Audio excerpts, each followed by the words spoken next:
Le Népal vient de tomber en 24 heures. Ils ont littéralement tué les membres de leur gouvernement. Donc en fait, grosso modo, ils ont tué le président du Congrès, le ministre des Affaires étrangères, le secrétaire général du Congrès, le conseiller en communication du Premier ministre, l'épouse de l'ex-Premier ministre a été immolée.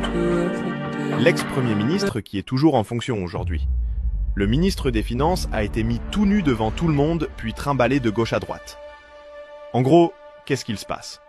Il se passe que c'est un gouvernement extrêmement corrompu qui vit extrêmement bien sur ces pauvres gens, les pauvres Népalais qui, eux, ont du mal à remplir leur frigo. Il y a donc eu des manifestations, d'organiser via les réseaux sociaux, énormément. Dans ces manifestations pacifiques, j'insiste sur le pacifique, il n'y avait aucun problème. Mais le gouvernement népalais, devant tout ce qui s'organisait, a fait interdire les réseaux sociaux. Seul TikTok était autorisé parce que TikTok a bien voulu donner les pleins pouvoirs au gouvernement pour censurer les chaînes, faire sauter des vidéos, etc. La manif se passant, entre guillemets bien sûr, des cris, etc., les policiers ont tiré à balles réelles sur les manifestants. Tu as entendu? Sur les manifestants. Ils ont tiré sur les ambulances qui voulaient sauver les manifestants. Ça a été une catastrophe. Les manifestants ont commencé à brûler des bâtiments publics et à riposter envers la police.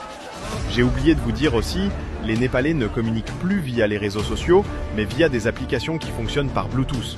Je ne connaissais pas. Apparemment, tu arrives quand même à communiquer de cette façon-là. Suite à ça, la police a instauré un couvre-feu.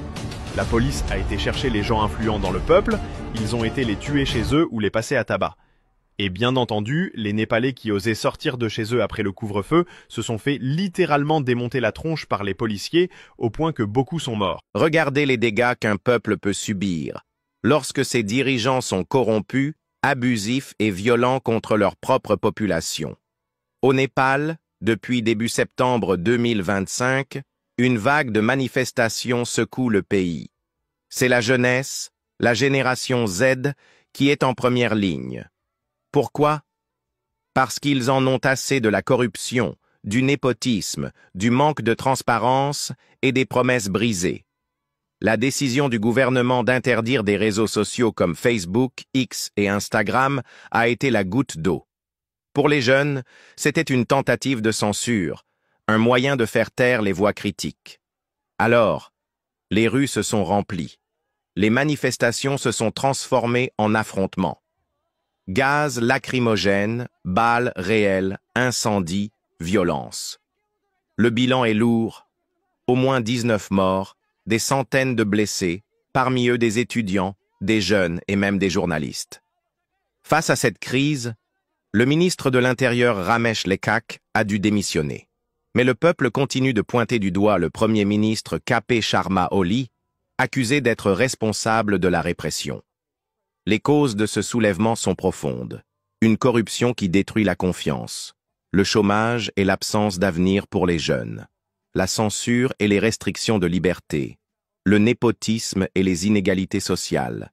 Mais malgré la douleur, malgré les pertes, la jeunesse népalaise a prouvé une chose. Quand un peuple prend conscience de sa force, il devient impossible de l'arrêter. C'est un appel à la dignité, à la justice et à la liberté.